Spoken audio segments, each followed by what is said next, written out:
اچھا علی بھائی، اگلا سوال ہے کہ کئی ایک ویڈیوز میں اس بات کا آپ نے ذکر کیا ہے کہ نماز میں سجدہ صاحب کے ایک سے زیادہ سنت طریقے ہیں. ہاں جی. پلیز ان تمام سنت طریقوں کو مختصراً بیان فرما دیں تاکہ ہمیں تمام سنتوں پر عمل کرنے کا موقع ملے.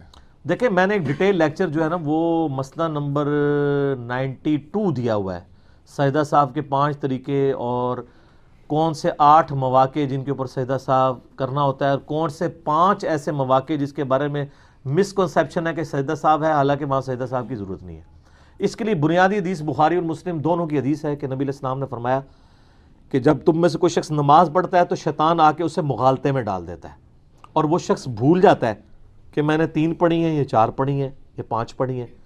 اگر تمہارے ساتھ ایسا ہو تو تم اینڈ پہ 2 سجدے کر لیا کرو. اگر تم نے یعنی 3 پڑھی ہوئی ہوں گی اور وہ شک کے بعد، وہ تو مسلم شریف میں آگے حدیث میں بیان کر دوں گا، تو وہ اگر تم نے جو نماز تھی اتنی پڑھی ہوئی ہے تو وہ پھر شیطان کو، یہ تمہارے ایکسٹرا سجدے ہو جائیں گے، وہ شیطان کو ذلیل کرنے کے لیے آ جائیں گے. اور اگر کم پڑھی ہوگی تو اس کی کمپنسیشن اس سے ہو جائے گی. لیکن اس کا یہ مطلب نہیں ہے کہ اگر کسی کو 3 یا 4 میں شک ہوا ہے تو وہ 2 سجدے نکالے گا، نہیں. وہ مسلم شریف میں حدیث ہے کہ جس کو شک پڑ جائے تو وہ یقین پر بنیاد رکھے اور پھر آخر میں 2 سجدے نکالے. اگر کسی کو شک پڑ گیا کہ میں نے 3 پڑھی ہیں یا 4، تو یقین کیا ہوگا؟ 3، کہ 3 تو پڑھی ہیں، تو 3 پہ رکھی بنیاد، ایک اور پڑھی ساتھ، پھر 2 سجدے. یہ نہیں ہے کہ 3 کی کمپنسیشن 2 سجدوں سے ہو جائے گی، نہ سر. ایک رکوع بھی رہ جائے، ایک سجدہ بھی مس ہو جائے، رکعت رہ گی پوری کی پوری اور نماز ہی نہیں ہوگی. تو یقین پہ بنیاد رکھنی ہے. اگر کسی کو شک ہے کہ میں نے 2 پڑھی ہیں 3 اور مغرب کی نماز تھی، تو وہ یہ سمجھے کہ میں نے 2 ہی پڑھی ہیں، ایک اور ملائے اور اینڈ پہ سجدہ صاحب کر لے، 2 سجدے کر لے، اس کی نماز ہو جائے گی. اب وہ کرنے کے 4 طریقے تو ایسے ہیں جو یعنی ہماری کتب 6 کے اندر آئے ہیں. ان میں سے 3 طریقے تو بخاری اور مسلم میں ہیں. پہلا طریقہ جو بخاری اور مسلم میں ہے وہ یہ ہے کہ آپ تشہد پورا پڑھ لیں اور سلام پھیرنے سے جسٹ پہلے اللہ اکبر کہہ کے 2 سجدے کریں.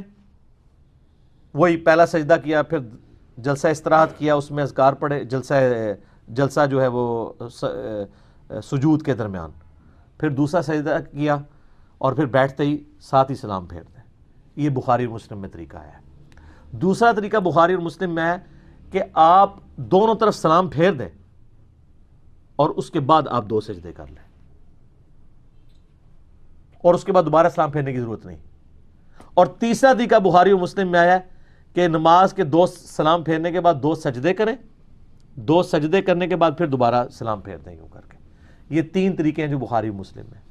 چوتھا طریقہ جو ہے وہ جامعہ ترمذی میں آیا ہے، وہ یہ ہے کہ آپ تشہد پڑھیں اینڈ تک، اس کے بعد 2 سجدے کریں، 2 سجدے کرنے کے بعد دوبارہ تشہد بیٹھ جائیں اور پورا تشہد پڑھ کے دائیں اور بائیں سلام پھیر دیں.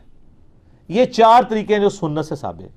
ایک وہ طریقہ جو ہمارے حنفی بھائی کرتے ہیں، وہ نہ نبی علیہ السلام سے ثابت ہے، نہ کسی صحابی سے ثابت ہے، ایک تابعی سے ابراہیم نخعی سے ثابت ہے، اور وہ یہ روایت بھی پوری پیش کرنے جوگے نہیں ہے.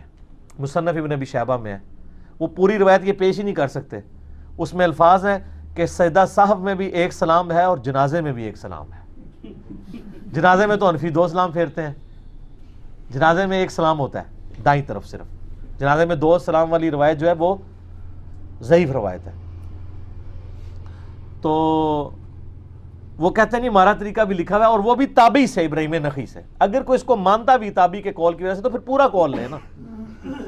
اصل مقصد 2 سجدے ہے. حنفیوں والا جو طریقہ ہے اگر کوئی اس طرح بھی کر لیتا ہے تو ہو جائے گا. باقی بہتر یہ کہ آپ پہلے 4 طریقوں کے اوپر ہی عمل کریں. یہی یعنی ایک سب سے آپٹیمل چیز ہے.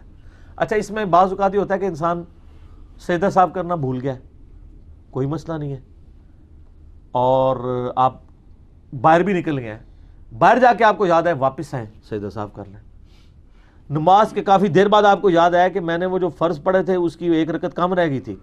جیسے کہ لوگ امام کے ساتھ ہی سلام پھیر دیتے ہیں، بعد میں یاد آتا ہے یار میری تو رہتی تھی، ادھر ہی کھڑے ہو کے 1 رکعت پڑھیں، 2 سجدے کریں، نماز ہو جائے گی. ایون آپ نے بے شک گفتگو بھی کی ہو، بخاری مسلم میں حدیث موجود ہے نا، نبی علیہ السلام نے جو ہے وہ ظہر یا عصر کی نماز تھی، 4 کی بجائے 2 رکعتیں پڑھا دی.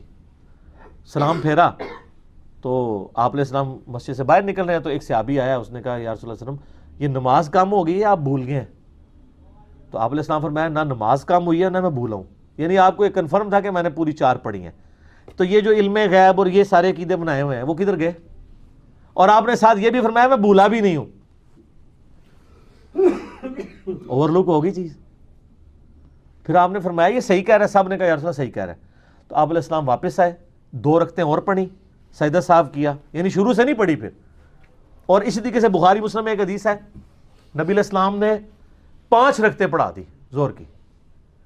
سلام پھیرا تو صحابہ نے کہا رسول اللہ آپ نے 5 رکعتیں پڑھی ہیں. آپ فرمایا اچھا. آپ نے اسی وقت 2 سجدے کیے، کیونکہ وہ 5 تو پہلے ہی فالتو تھی نا، اور تو ملانی نہیں. یہ جو انفی کہتے ہیں نا ایک اور ملا کے اس کو ایون کریں، غلط ہے. یہ بھی بخاری مسلم کے خلاف. کوئی اونٹ رہے اونٹ تیری کون سی کالسی تھی، اس میں الفاظ ہیں. آپ نے اسی وقت 2 سجدے کیے اور سلام پھیر کے آپ نے فرمایا کہ میں بھی ایک انسان ہوں، جس طرح تم بھولتے ہو میں بھی بھول جاتا ہوں، اگر میں بھول جاؤں مجھے یاد کروا دیا کرو. حتیٰ کہ بخاری میں آتا ہے آپ علیہ السلام ایک دفعہ مسجد میں آ گئے اور فوراً مسجد سے باہر نکلے. صحیح بخاری میں حدیث ہے.